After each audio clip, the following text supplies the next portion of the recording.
The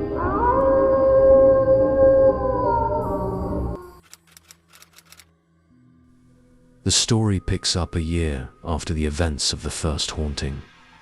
The group of friends, now older and more cautious, swore they'd never return to the house. However, a growing sense of curiosity and unfinished business drives them back to the house on the eve of Halloween. The lead character, Mark, feels a calling, as if the house won't let them go.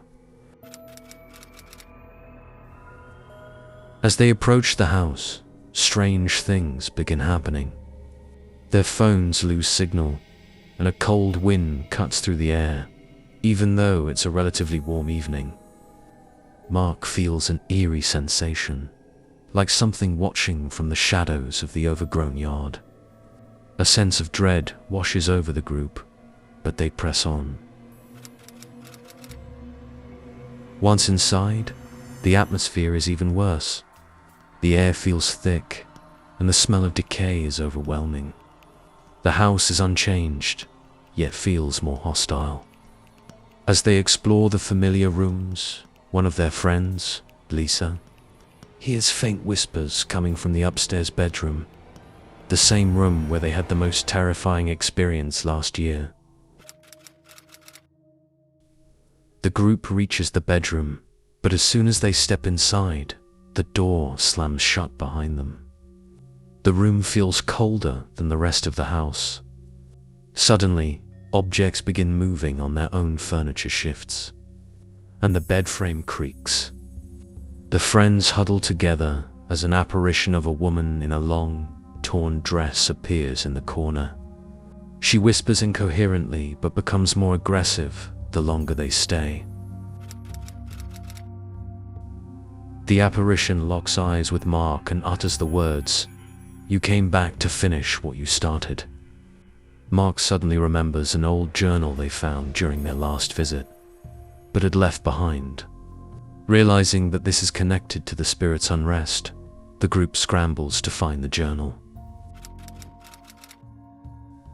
After a frantic search, they find the journal buried under a pile of rubble.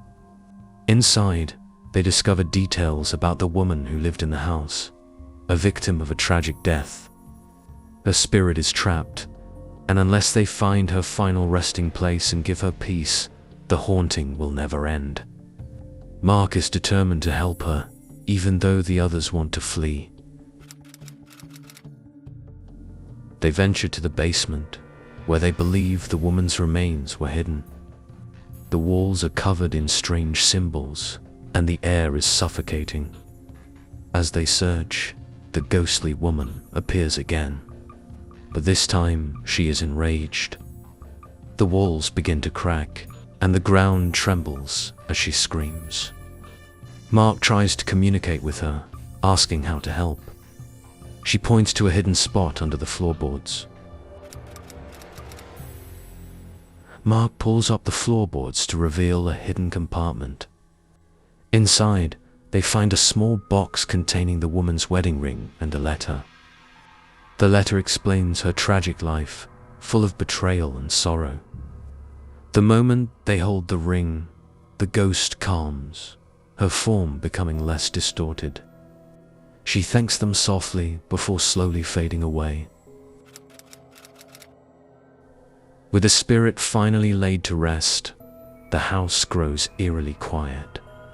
The oppressive atmosphere lifts, and the group cautiously exits. As they leave, they turn back one last time to see the house no longer terrifying, but still holding dark memories. The group vows never to return. In the days that follow, Mark reflects on the experience.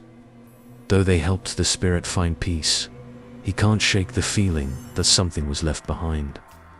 Even after laying the ghost to rest, he feels the house is still watching, waiting for someone else to step inside.